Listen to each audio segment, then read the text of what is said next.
Hello, and welcome to The Monster and the Child, where childhood studies and monster studies collide. I am Dr. Kathleen Kellett, and this video is all about the child vampire. This, in many ways, is the final video in my little trilogy on queer child monsters. The first two were both about shapeshifters.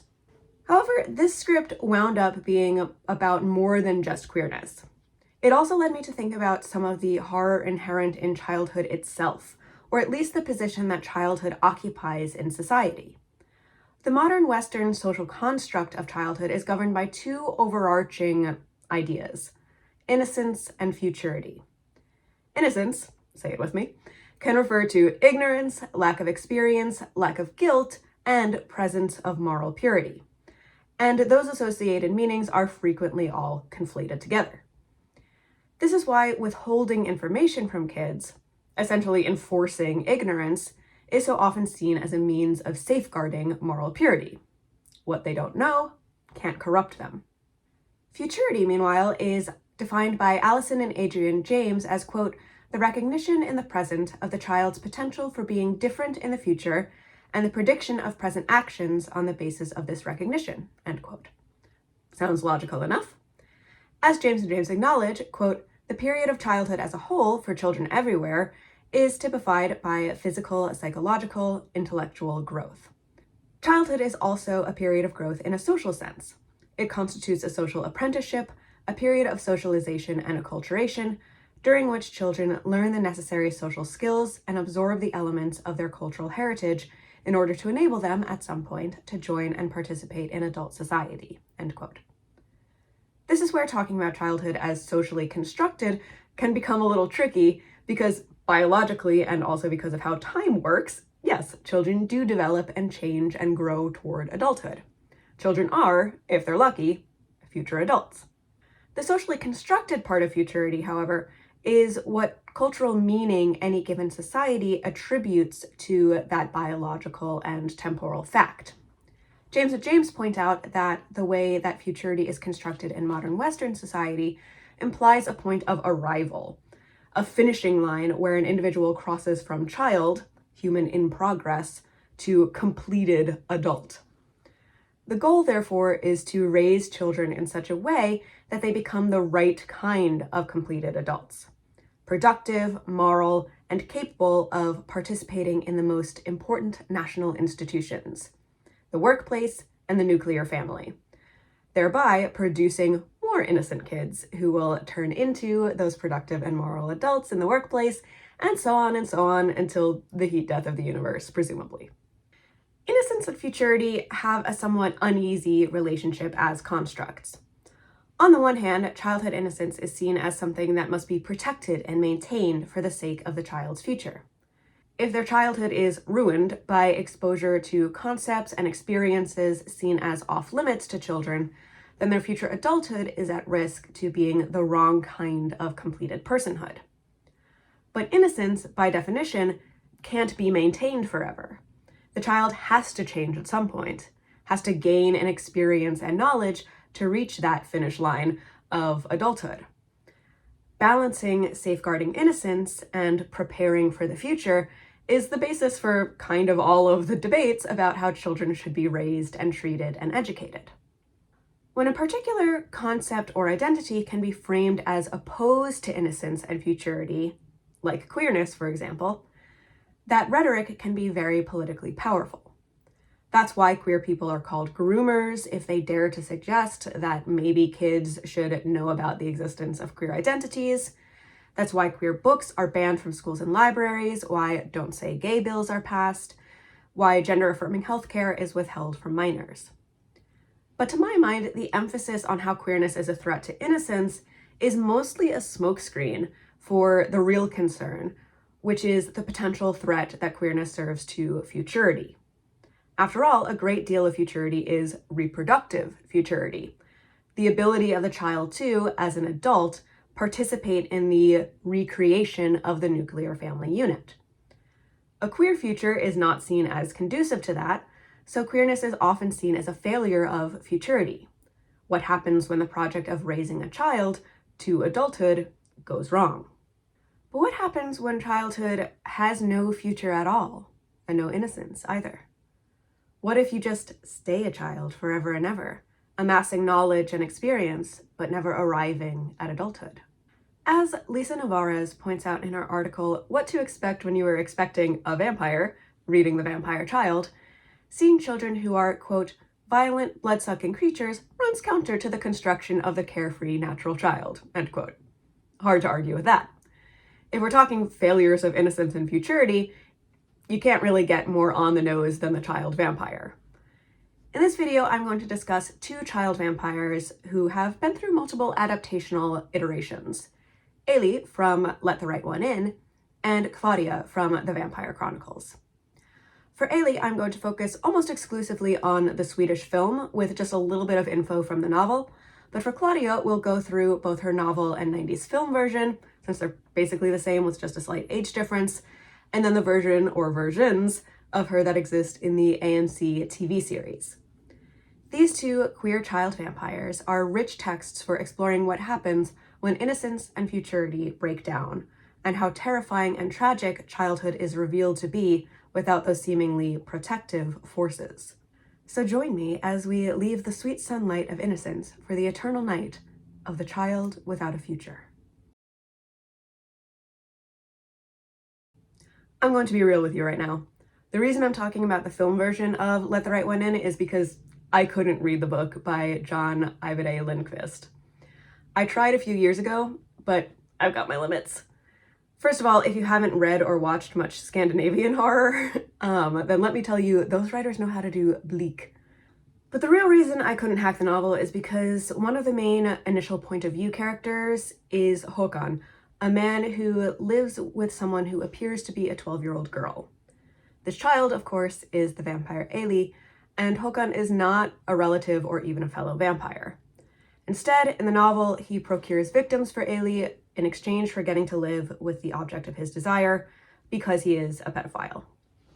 I'm not going to talk much about this, partially because YouTube really wouldn't like that, and I'm just unwilling to play the linguistic algorithm dodging games like saying PDF file, etc., to get out of the demonetization crosshairs.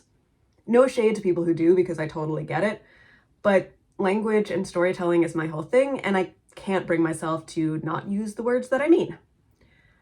But I'll give the algorithm one thing. It is an awful subject, and it turned out to be one that I simply could not immerse myself in for the sake of reading a novel. That doesn't mean that I think it's a subject that shouldn't be explored through art.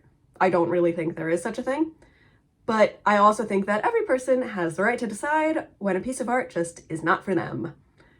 I couldn't spend that much time inside that character's head. So I can't speak to the book because I only read the first 40 pages, and I'm probably never going to read more than that. Luckily for me, the film diminishes that character's role considerably. He does live with and procure victims for Ailey until he eventually fails at that role, but his whole deal is left up to the viewer's imagination with just the barest suggestion of what his true motivations may be. So that's enough about him. Let's get to the real stars of the show, Oscar and Ailey. Oscar is a lonely 12-year-old who fantasizes about violence. He imagines confronting his bullies with a knife and telling them to squeal, scream. He has divorced parents, broken nuclear family ahoy, and he keeps a scrapbook of murder stuff.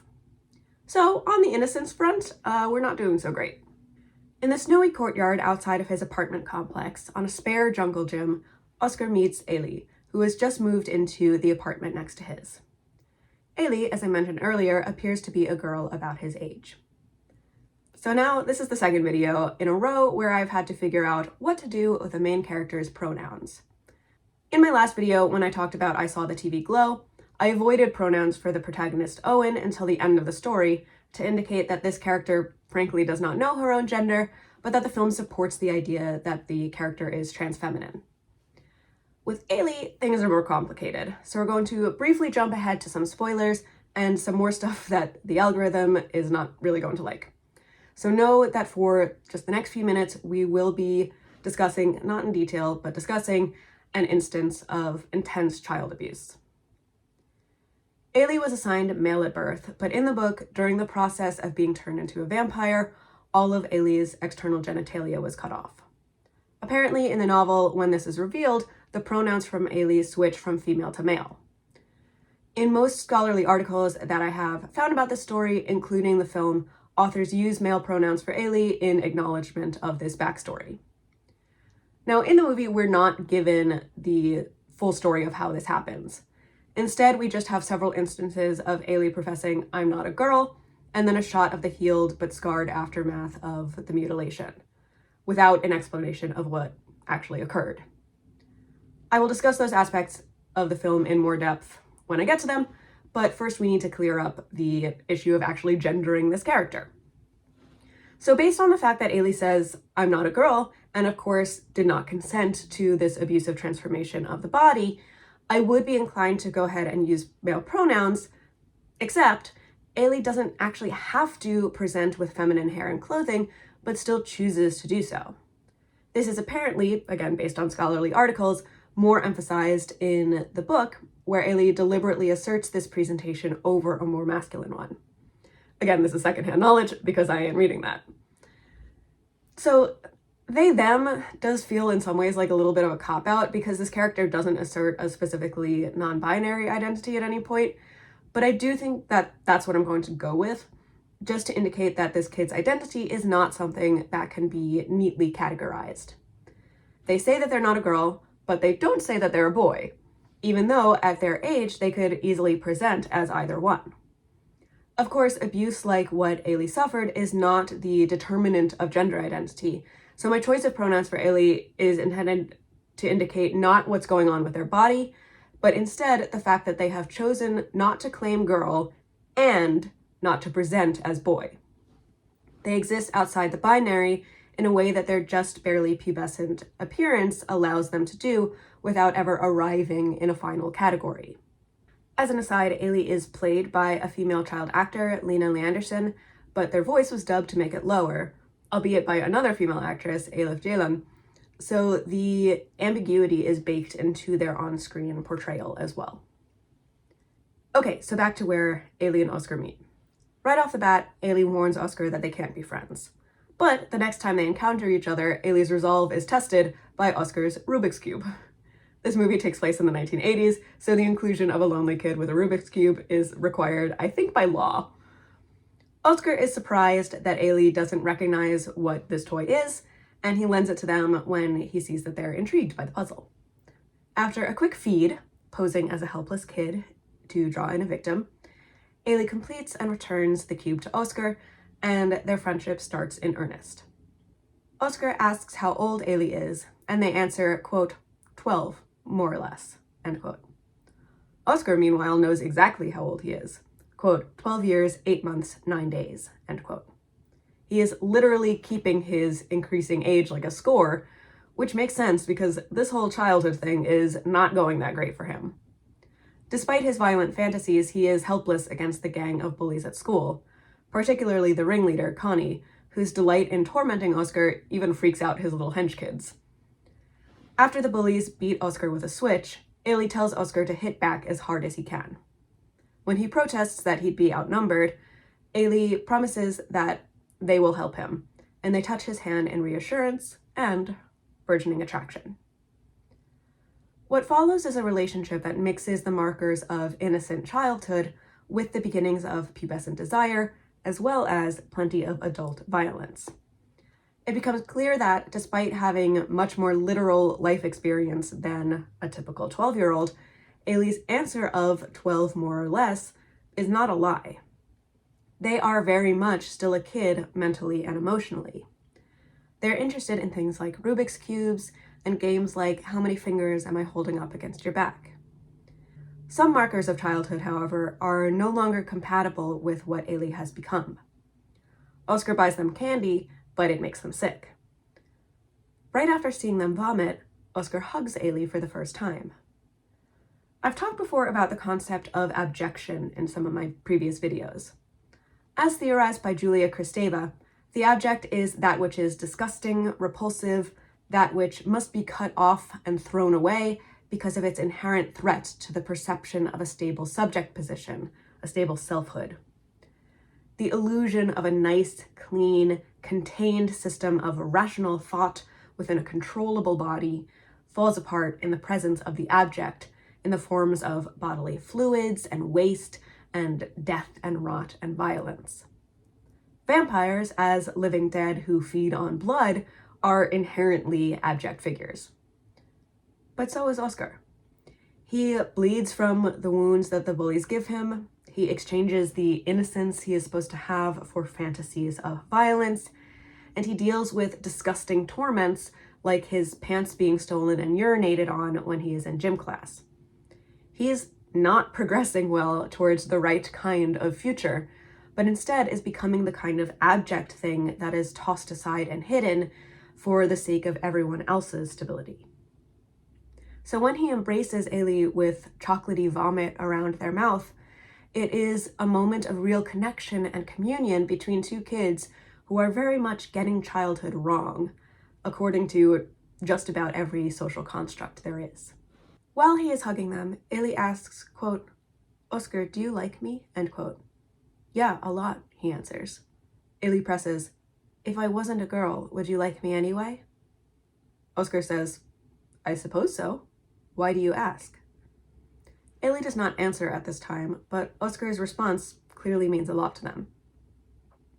Later, after Ailey drains Håkan, long story but good riddance, they arrive back at Oscar's apartment window and ask to be let in, but for Oscar not to look at them. Ailey strips off their clothes and gets into bed behind Oscar, their mouths still bloody. Oscar is surprised that they're naked, but his main remark on the subject is, quote, "You're cold as ice," end quote. Ailey says, quote, "Sorry, is that gross?" End quote. A particularly poignant and childlike question from this eternal child, self-conscious about their abject corpse body. But Oscar, accepting and meeting them in their abjection, assures them that no, they aren't gross. Oscar then asks if Ailey wants to go steady and be his girlfriend. Ailey once again protests, "I'm not a girl." Oscar's response, quote, "Oh, but do you want to go steady or not?" End quote. While Oscar may not totally understand Ailey's assertion, he also appears not to find whatever they mean by "I'm not a girl" all too important. It doesn't affect how much he likes them. So is there a burgeoning queerness within Oscar? And is that part of what makes him such a target to bullies? Entirely possible. But also, Ailey has other concerns. They want to, quote, "keep things the way they are," end quote. When they sense Oscar's disappointment at this, they ask, quote, "Do you do anything special when you go steady?" End quote. "No," Oscar says. "So everything's the same," Ailey presses, and Oscar agrees. Ailey decides, "Then we'll go steady. It'll be you and me." Now, most people would probably argue that going steady does actually imply some sort of change. It's dated now, obviously, but in terms of a romantic relationship, it implies exclusivity, being an official couple, not just casually dating, and more romantic as well as sexual intimacy. So saying that they're going steady, but everything is the same, demonstrates that push and pull that Ailey and Oscar have with childhood and adulthood. 12 is such a quintessentially pubescent age. It's the last year before being a teenager.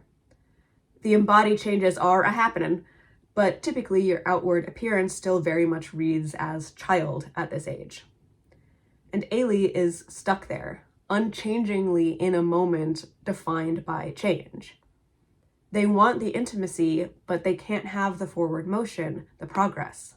It will inevitably outstrip them. Indeed, Oscar does show signs of wanting the relationship to change in certain ways, to deepen, to become more special. After all, Ailey has already changed his life. He takes their advice to fight back against the bullies, cracking Connie hard in the head and causing him to need stitches on his ear. This scene coincides with other school kids finding the body of one of Ailey's victims, suggesting that the two are united in violence. The next time Oscar and Ailey are together, Oscar takes his knife, which he has been very attached to throughout the film, and cuts his hand with the intention of mixing his blood with Ailey's. This act of mingling blood, which also shows up in My Favorite Thing is Monsters, which I talked about in my last video, is clearly sexual, but in a queer, sideways kind of way. So we return now to Catherine Von Stockton's The Queer Child, or Growing Sideways in the 20th Century. Stockton's thesis is that growing up is not a path that a queer child can follow because growing up is perceived as hitting all of the heterosexual life milestones. You leave childhood once you are dating a potential spouse and then marrying them and then procreating.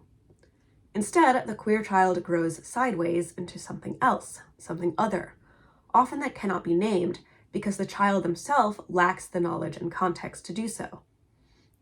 The temporality, the sense of time, around the queer child is warped and looping, since Stockton points out that queerness can often only be recognized retroactively. The queer child often does not know that that is what they are. The label of queerness is bestowed from the future adult self to the lingering ghost of the child self. This also gives us another way of reading Ailey's desire for nothing to change in their relationship with Oscar. Queer kids don't have a blueprint for a future romantic and/or sexual development, rendering the whole thing murky and unknowable to them. Ailey may not be able to imagine what comes next. The stuckness of vampirism is a good metaphor for that as well. So we have this sort of sideways sexual encounter, mixing up ideas of violence and bloodshed and desire from Oscar, a child who's been othered by his peers and has found solace with another child outsider. But offering blood to a vampire is a dangerous proposition. Oscar's blood drips to the floor and Ailey falls upon it, lapping it up animalistically. When they look up, their face is transformed into old age, but only for a moment. They shout at Oscar to go, which he does, but he returns to Ailey's apartment soon thereafter, not particularly put off by what he saw. He's figured out at this point that Ailey is a vampire, which Ailey admits to, and then he asks, "Are you old?" Ailey answers, "I'm 12, but I've been 12 for a long time." Vampires may be the ultimate in growing sideways. They are an eternally stretched moment, changing but not progressing. Ailey is certainly different from a typical child. They have much more experience living. That's one strike against innocence. And as for the question of guilt and purity, I mean, Ailey literally does murder people. If innocence is a fundamental attribute of childhood, as it is constructed to be, then Ailey should be ejected from the category.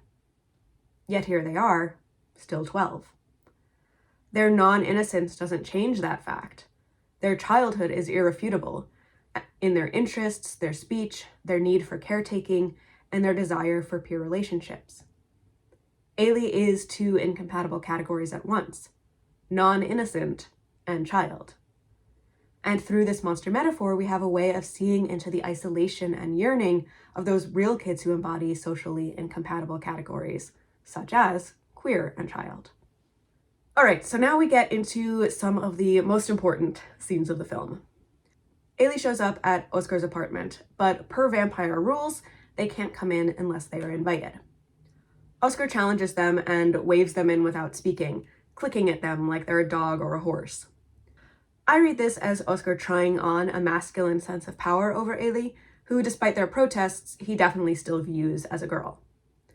It's highly unsettling behavior to watch, but when it comes to unsettling, Ailey has Oscar beat. They silently answer his challenge, crossing the threshold and turning to face him. They remain silent as blood begins to seep from their body, through their shirt, from their hairline, from their eyes.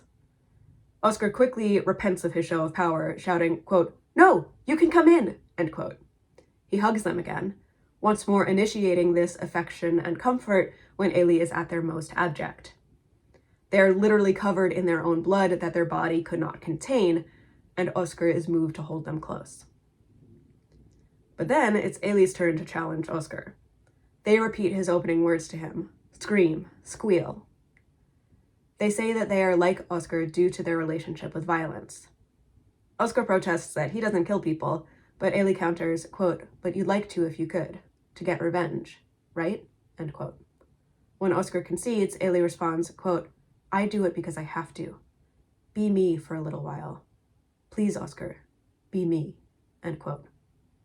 Ailey cries then, and their face once again momentarily appears old. One way of interpreting Ailey's plea is as a cry for help in procuring victims and staying alive. They get caught pretty regularly. I haven't focused on those parts of the plot, but Ailey's not that good at this, which Navarez also points out. Ailey still very much needs a caretaker to meet their physical needs, just like any child. But on a more figurative level, Ailey is also clearly just tired of being alone in their strange, isolated, othered form of childhood. It's awful to do childhood in a way that places you outside of the protections that innocent children are supposed to receive. Ailey wants to be able to put that burden down.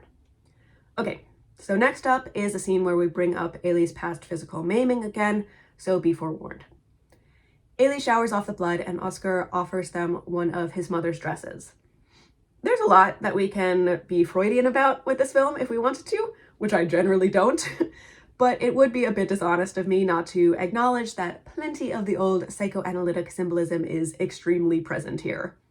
We've got Oscar's knife, the conflation of parental and romantic roles, Ailey's literal castration, it's all there. But anyway, while Ailey is changing, Oscar peeps in on them. Again, we have this really unpleasant trying on of masculine power, but also again, Oscar doesn't get what he wants from this attempt, because what he sees is the old scar tissue from Ailey's past abuse. He is clearly shocked and confused, but just as when Ailey told him that they're not a girl, it doesn't figure into his relationship with them going forward. The film never follows up on this from this point on. I don't totally know how I feel about this aspect of the story. It does seem like a lot of the character's genderqueerness is implied to stem from this trauma, which can skirt dangerously close to the homophobic and transphobic rhetoric about people only becoming queer if something has gone wrong in their childhoods. Obviously, I don't love that, since that's not true. With that said, this is a horror story. Horror is the genre in which really bad things happen to people, and the audience is supposed to be disturbed. I'm glad that the film is much more ambiguous about Ailey's backstory than the novel. What exactly have they suffered? Why did they choose to present as a girl? That's for them to know and us to not. Stockton argues that the queer child is an opaque creature, unknowable in many ways, even and especially to themselves. Oscar accepts this ambiguity and, based on his actions in the film, decides that it's irrelevant for his care and desire for Ailey. He doesn't have to know or understand them to love them. But also, Oscar, never do that peeping thing again. Ugh. Oscar and Ailey's relationship continues to deepen, but once again through violence, as opposed to the sanctioned milestones of growth and romance. While Ailey is sleeping in a womb-like bathtub during the day, the friend and lover, respectively, of two of their victims tries to come and kill them. Oscar interrupts the would-be vengeance and gives Ailey the chance to kill the intruder themselves. After this, Ailey decides that they must leave for their own and Oscar's safety, but they kiss Oscar goodbye with blood still on their mouth. Yet Ailey returns when Oscar is in danger from the bullies, just as they had said they would. Connie's older brother, who is even more dead-eyed and violent than Connie, holds Oscar underwater at the local gym's pool, but before Oscar can drown, the bullies' dismembered body parts start raining down into the water. Cut 2, Oscar alone on a train with a large trunk. From within, Ailey taps out Morse code, which is what they use to communicate between their apartment walls, and Oscar smiles and taps back their message. Kiss. Oscar never quite lives up to Ailey's plea to be me. In both of their final 2 violent encounters, Ailey does all of the killing. But Oscar does do what he can to protect Ailey, and they protect him in turn. The sweetness of the Morse code kiss and the brutality of dismemberment get to coexist. Uneasily for the audience, but I think as something of a relief for Ailey. They're very aware that they're not innocent, but Oscar gives them an opportunity to still be a child. A different child, a queer child, but a child nonetheless. They get to re-embody that category that they were never allowed to physically leave, but were also morally prohibited from for ages. In Childhood's End, Let the Right One In, and Other Deaths of Innocence, John Calhoun points out that as children, both Ailey and Oscar are presented as vulnerable, which is pretty standard when it comes to our social constructions of childhood. But in their cases, they are particularly vulnerable to the adults meant to protect them. Ailey's childlike appearance makes them, quote, vulnerable to unwanted notice and interference by the authorities, end quote. Oscar, meanwhile, doesn't receive any real help from adults for his bullying and isolation. Ailey is the only one who, quote, seems equipped or even willing to protect him, end quote. Calhoun concludes that as a pair, the two of them overcome their vulnerability through violence, and, quote, together, Ailey and Oscar find the strength to do the most frightening thing a monster can do. They survive, end quote. But some tragedy still inevitably looms. Ailey can either turn Oscar or he can grow up. There's no future where nothing changes, no milestones that they can achieve. But there is, for this moment, a childhood that exists outside of the bounds of all the constructs, a queer connection, a brief escape. Instead of being cast out for once, the abject kids have struck off on their own. They get to do the rejection instead of the other way around. They choose each other in all of their wrongness and violence. Will it last? Realistically, no. They left a trail of bodies that are definitely traceable back to them. But they're happy in this sweet moment of rest that the film allows them at its close, even if we, as adults, know too much about what surely must await them. Part of why we idealize childhood is because it is short. When it gets too long, it makes us uneasy. When adults act childlike or childish, we're put off. When kids have more experience than we think they should, we are likewise disturbed. I, as a viewer, don't want Oscar to remain an eternal child. And I don't think he does either. He continually yearns for more power than he has. Ailey wants things to stay the same, and in some ways, for them, they always will, but their life is hard and brutal. When we imagine staying within the powerlessness of childhood forever, we are horrified, which means that on some level, we recognize how scary and unfree childhood can often be. It's just that we paper over that with notions of innocence so that we can imagine that the children who lack agency are content and protected, at least while they are still ignorant. But take away that innocence and ignorance, and childhood can seem like a prison. And if you don't believe me, then ask Anne Rice's Claudia. In Our Vampires Ourselves, Nina Auerbach writes, quote, what vampires are in any given generation is part of what I am and what my times have become, end quote. In other words, vampires, despite their immortality, change with the times. Storytellers use these monsters to mean different things throughout the ages. They represent the anxieties and desires that are specific to a time and place. This is also what Jeffrey Jerome Cohen means when he says that, quote, the monster always escapes, end quote. Even if one iteration of a monster is vanquished, there will always be a new threat on the cultural horizon, and the monster morphs to embody it. This is a particularly fun facet of monstrosity to explore when you have a monstrous character who has been revived, as if from the grave, through different adaptations, like the child vampire Claudia. As I'm sure most people watching this video already know, Claudia first appeared in the novel Interview with a Vampire by Anne Rice, which was published in 1976. This became the first in Rice's genre-defining series, The Vampire Chronicles.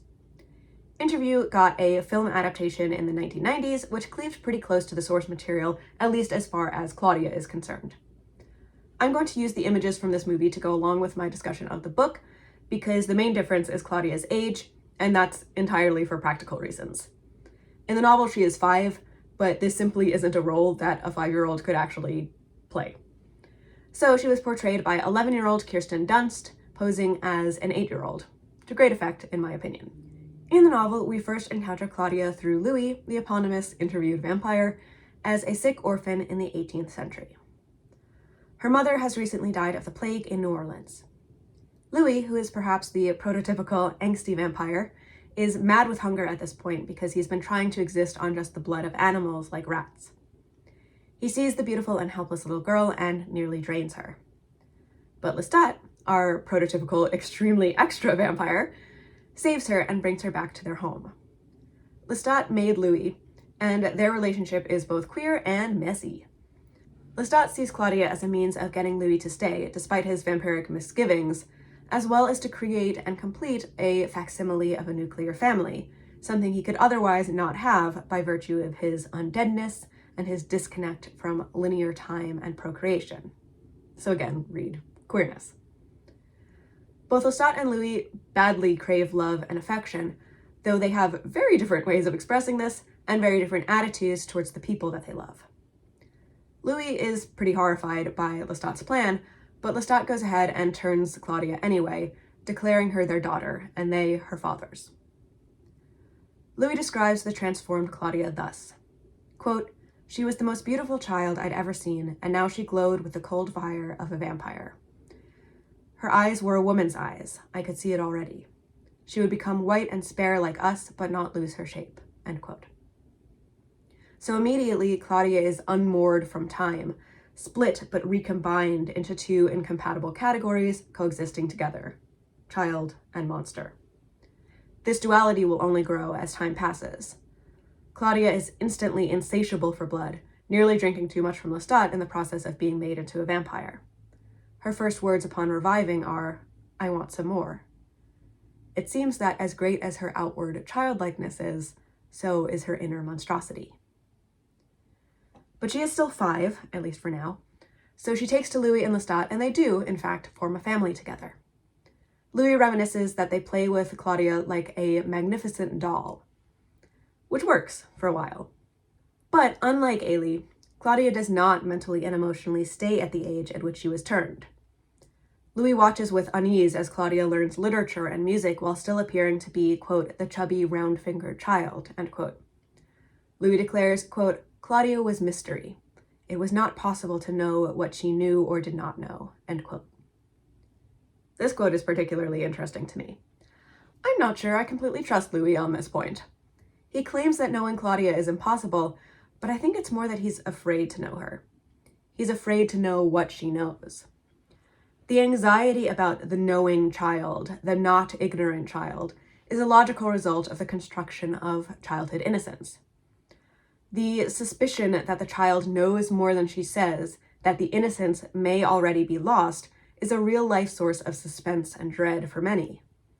It can easily turn into both denial and paranoia, fueling things like the book ban craze in the US. If we take away all means of receiving knowledge, then perhaps the child won't become that eerie knowing child. But Louis can't stop Claudia from experiencing year after violent year and accumulating knowledge despite her eternal child shape. His relationship with her is muddled, as he describes the two of them as, quote, "father and daughter, lover and lover," end quote. Claudia can't stay in one category, or perhaps more accurately, she can't belong to any category. She is disqualified from childhood by her lack of ignorance and innocence, but also disqualified from adulthood by her inability to ever physically grow up. Is it any wonder that when she feeds, she kills whole families one by one? A non-innocent child with no future is the greatest threat to the institution of the family. And in Claudia's case, she makes that literal. Claudia eventually makes her own feelings about her situation known, and those feelings are bad. She masterminds the plot to kill Lestat, spoilers, unsuccessfully, and escape his possessive grip so that she can join the greater vampire community. Unfortunately, she can't fit into that world either. She eventually rages at Louis that he and Lestat were, quote, "monsters to give me immortality in this hopeless guise, this helpless form," end quote.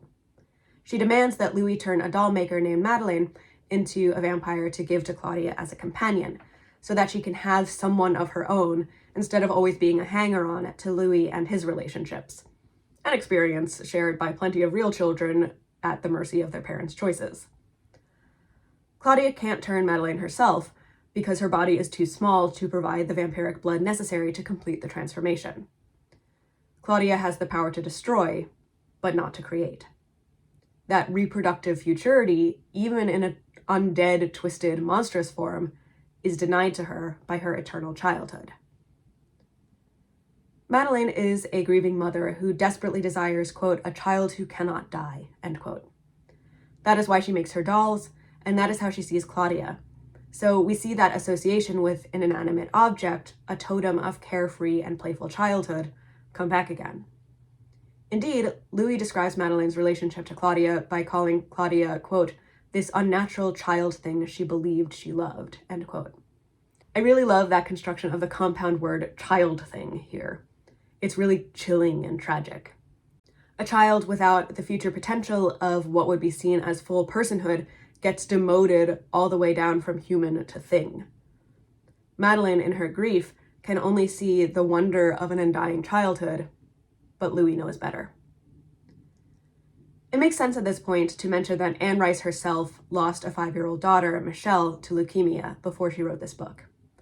Apparently, it needed to be pointed out to Rice that she was probably working through some stuff with Claudia, but once that connection was made, she did concede that clearly a lot of grief work through art was taking place here. To me, that makes the character of Madeleine so poignant, because it's not only Louis who knows better than to want what Madeleine wants, but also the author herself, even if she deeply and horribly understands Madeleine's need.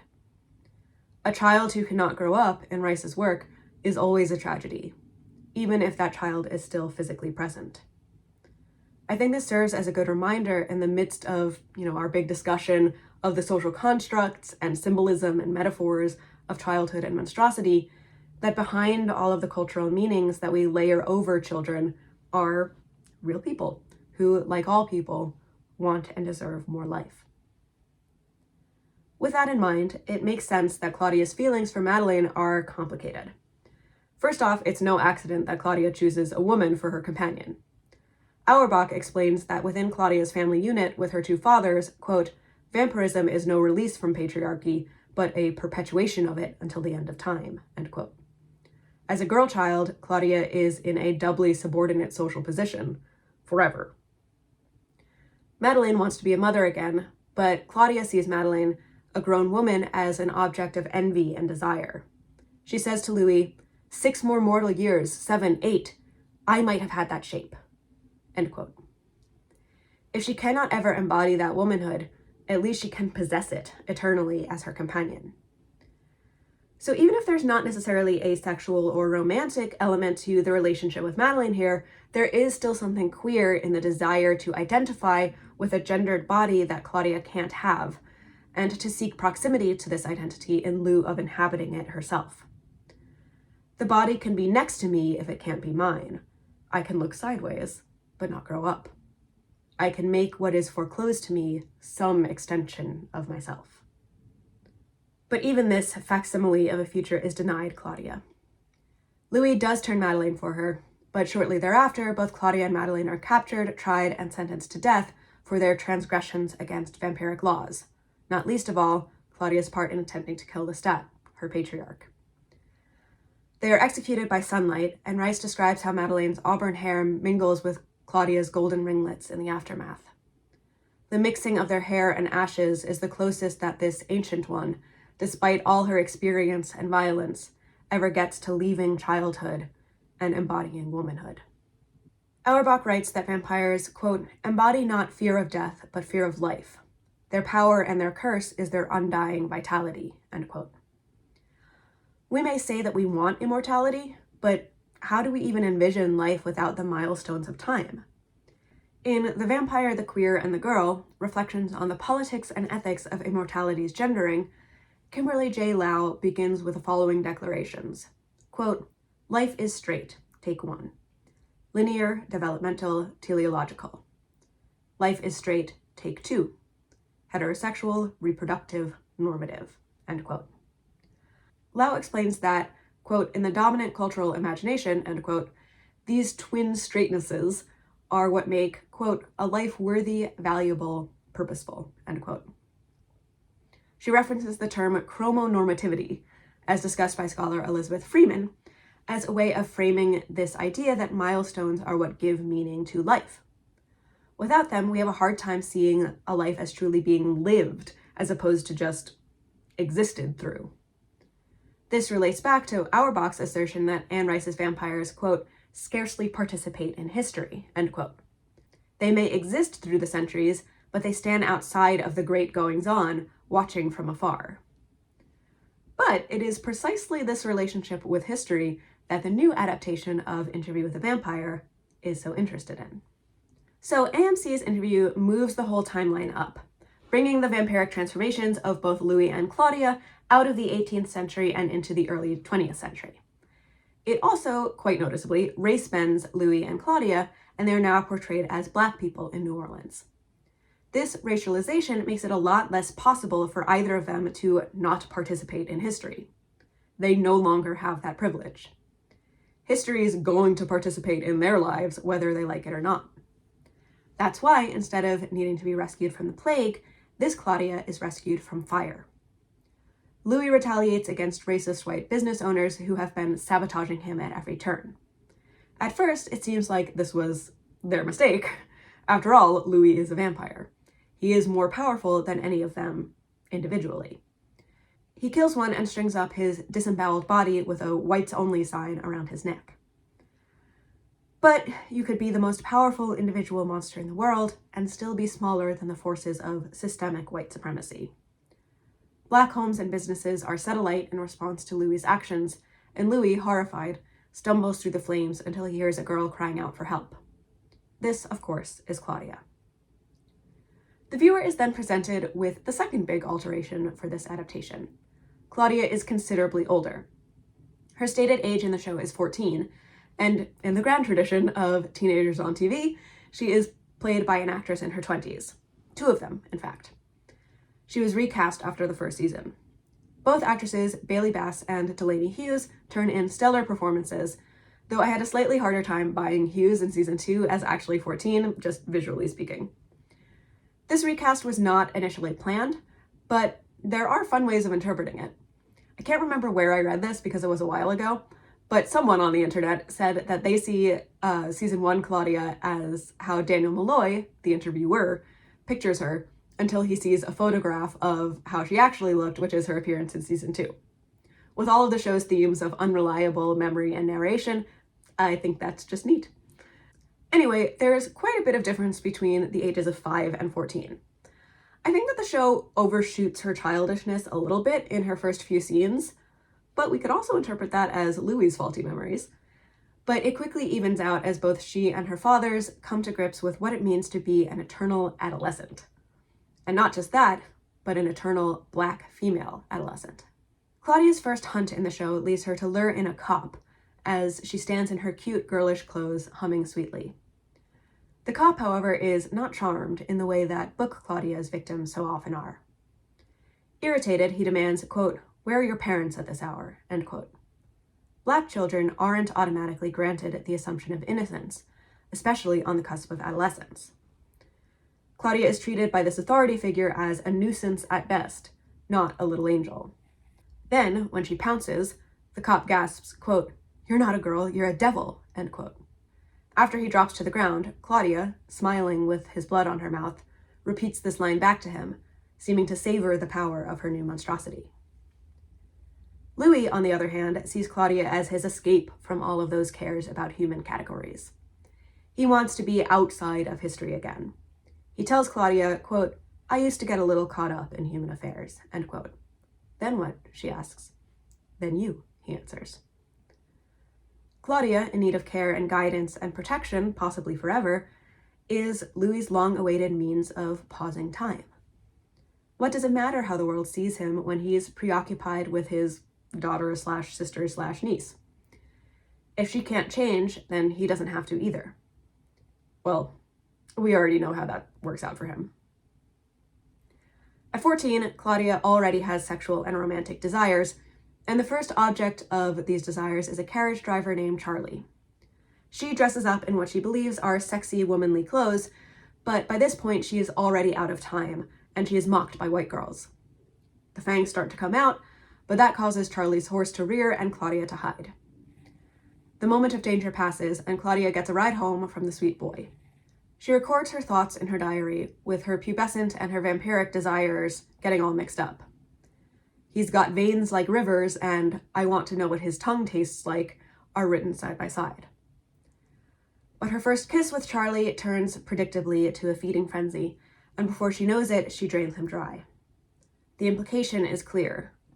The straight line of normative relationship progression is not in store for Claudia. Then again, it was never in store for her fathers either. All of Anne Rice's vampires are queer as hell, and that is showcased front and center in the TV adaptation. By the time that Claudia is introduced into the mix, as in the book, the strains of an eternal union are beginning to show for Louis and Lestat.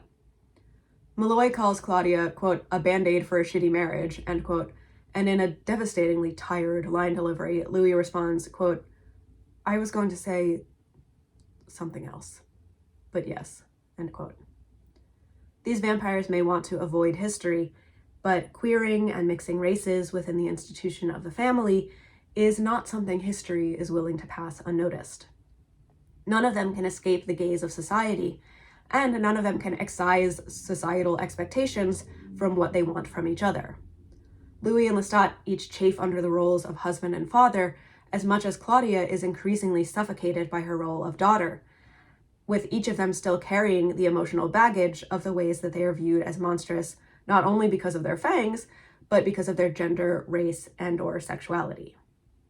In the second season, post-attempted Lestat assassination, Claudia and Louis are once again on the run from history, this time skirting around the wreckage of Europe in and after World War II as they try to find more vampires. If Claudia can't have a future, she at least wants a past. But history, once again, stands in the way, with the war serving as a great interruption of life and time, demonstrating the inability of monsters to go forward or back. Claudia thinks that she has a reprieve from this temporal isolation when she and Louis meet the Paris Coven, who run the Théâtre de Vampire, a Grand Guignol theater that caters to unsuspecting mortals looking for a cheap thrill. But Armand, the Coven's master, frickin' hates Claudia for a few reasons, but at least in large part because he wants to get with Louis, and so he falls into a sort of wicked step-parent role against this kid who's in his way. Claudia is forced to perform in an exaggerated little girl costume, singing a song called I Don't Like Windows When They're Closed, before plummeting to her onstage death to gales of audience laughter. Just to make the metaphor for Claudia's imprisonment in her outgrown child identity perfectly literal, Armand also punishes Claudia by making her wear the costume day in and day out.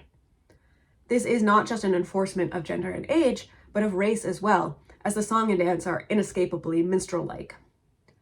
But amid all of these torments of marginalized childhood, Claudia meets Madeleine. Here, Madeleine is a dressmaker instead of a doll maker. So instead of representing Claudia's eternal childhood, she represents a way forward into the adulthood that Claudia has always been denied, by making her dresses that allow her to appear more mature. Madeleine describes Claudia's body as, quote, about to bloom, end quote, but never actually doing so. But this time, history has actually provided a neat alibi for Claudia, and she claims that her growth was simply stunted by malnutrition during the war. Madeleine is just as much of a pariah as Claudia, as her tryst with a young Nazi soldier during the German occupation has forever branded her a collaborator. The two become more and more attracted to the other due to their respective willingness to see past the social roles that otherwise they cannot escape. Claudia's fangs do come out when menstrual blood trickles down Madeleine's leg, but she's older now than she was with Charlie, even if she doesn't look it. She can control herself and only kill who she wants to, and she definitely wants to kill a group of attackers who assault Madeleine and trash her shop. Madeleine catches her in the act of draining one of the attackers, and despite her initial shock, she quickly accepts what Claudia is. She's clearly pretty excited by the prospect, in fact, as she presses Claudia to describe what drinking blood is like. She even offers her own wrist, but Claudia refuses. She doesn't trust herself that much. She still needs Louis to help her turn Madeleine, and only then does she drink from her beloved, when she knows that, unlike Charlie, Madeleine can come back. In the show, it is kind of easy to gloss over the discomfort of an adult like Madeleine choosing eternal romantic companionship with somebody with the body of a 14-year-old because, this Claudia doesn't actually really have the body of a 14-year-old. She's played by 20-somethings. And then in terms of Claudia's mental age, she's clearly much different from who she was when she was turned. Like her book counterpart, she's sort of the opposite of Ailey in this regard. Although the show does note that the hormonal highs and lows of adolescence are eternal for her, even if she intellectualizes her feelings differently than she used to. But by all appearances, Claudia seems to actually grow up in the show, and grow up queer at that. She's got it beat. She's done the impossible. She's found a future that has been denied to her based on race, gender, sexuality, and age. But we know how the story ends. For all of the deviations from the book, Claudia's death is not one of them. Just like Louis thought he could ignore history and time and social categories once he had his daughter, Claudia believed that she could finally live outside of all of that when she has her partner. For both of them, it all comes crashing down. The window that had stayed open for too long on Claudia's queerest of childhoods finally closes. Typically, I end my videos with some real-life examples of how some of these ideas about monsters' childhood affect real kids. But I've already been through a lot of the challenges that queer kids face in my 2 shapeshifter videos. Remember to check those out if you haven't seen them already. And so I think that I'm just going to keep us in just kind of the vibes for this one. Vampire children are undeniably tragic figures. Ailey and Claudia show us that we, collective we here, don't just find the prospect of a non-innocent childhood scary, but we also find it incredibly sad. If we accept that children can't take care of themselves, can't go where they want, can't do what they want, can't learn, experience, connect with others in ways that society values, i.e. sexually and romantically, then innocence is kind of the only good thing that we give childhood in our social constructions. We imagine all of those restrictions protect childhood, keep it safe and happy and carefree. But without innocence, the conditions that we've created for childhood can kind of suck. No pun intended. Nostalgia dictates that adults long for the imagined ignorant bliss of childhood, but if we were to return without the ignorance, we know we wouldn't get the bliss. Characters like Ailey and Claudia prove that. So maybe some of those conditions of childhood need changing? Maybe you don't have to be a vampire to chafe against the constraints of what Claudia calls the helpless form of the child. Oscar's a human kid who's not having a good time. He has his small spaces in which he is allowed to exist, the home and the school, but in neither of them are his needs actually met.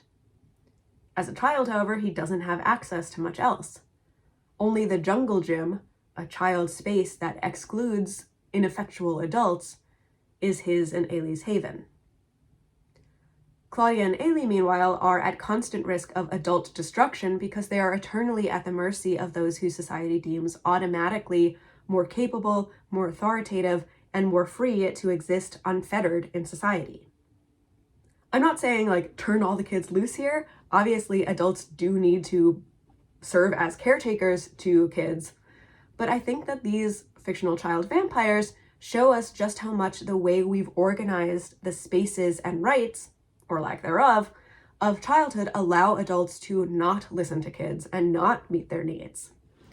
If the only thing kids can do is wait to get to the next life milestone so they can be taken a little bit more seriously, then that means that they're forced to live only for the future, not for their actual present moment.